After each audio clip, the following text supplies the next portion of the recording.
Se cumplen 175 años de las primeras publicaciones en asturiano, fecha que coincide también con otra efeméride, los 2 siglos del nacimiento de Xoán María Acebal, considerado uno de los primeros y mejores poetas en bable.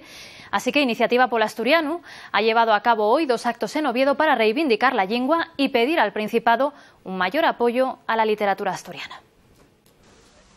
Las publicaciones escritas en lengua asturiana cumplen 175 años. Uno de los actos conmemorativos se sitúa en la Plaza de la Escandalera de Oviedo, un muro de palabras donde la gente escribe en bable y recibe a cambio un libro de nuestra literatura, una jornada que también quiere ser reivindicativa. La oficialidad de la lengua asturiana, que es la que sería el comienzo de la solución de la mayor parte de los problemas que sufre la lengua asturiana, y en el ámbito de la literatura la promoción es escuelas y importantísima, y por supuesto también socialmente un mayor apoyo a las editoriales y un mayor apoyo a la difusión después de los libros que se publiquen. El otro escenario es el cementerio de San Salvador, también en Oviedo. Aquí se rinde homenaje a uno de los primeros defensores de la igualdad entre el asturiano y el resto de las lenguas, Xoán María Acebal.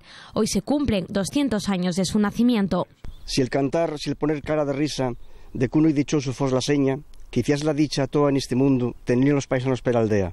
Y el que dice per aldea dice en Asturias, rinconín del mi amor, deseanes tierra. Con este poema, Cantar y más cantar, recuerdan su vida y su obra, 2 actos de Iniciativa Pol Asturianu, cuyo objetivo es promocionar las letras y la lectura en bable.